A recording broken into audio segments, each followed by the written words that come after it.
I think in the future there will be more and more emphasis on the role that private companies and individual citizens have in helping to solve problems we all share, public problems. The rise of non-governmental organizations in the last 15 or 20 years has been staggering. That is, not-for-profit groups trying to do public good. In the United States alone, there are more than 1 million of these groups, half of them formed since 1995. And that's what this cooperation group is here with your students. It's a way of doing that. I think we'll see more of that. I think there will be more opportunities to try to figure out how to bring women into the workforce in a way in terms of full equality, and that's a place that helps rich as well as poor countries. At a recent summit of the Asian Pacific Cooperation Group,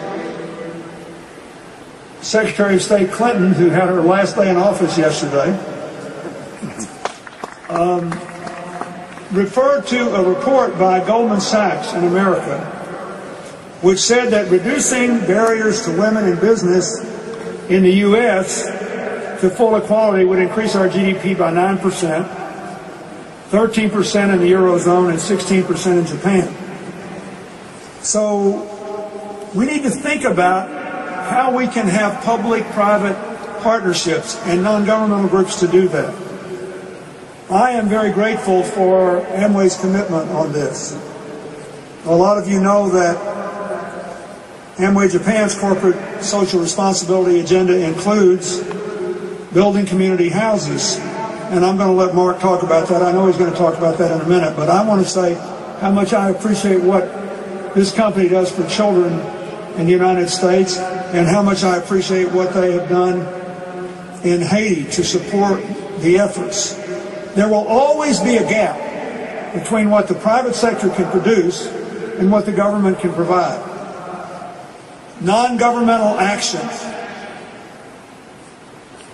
charitable giving, specific projects can fill that gap and can be innovative in trying, as I said earlier when we were talking backstage, to try to do things faster, cheaper, better. To build the world of the 21st century we want, there was the more growth, more broadly shared prosperity, less inequality, the proper amount of instability,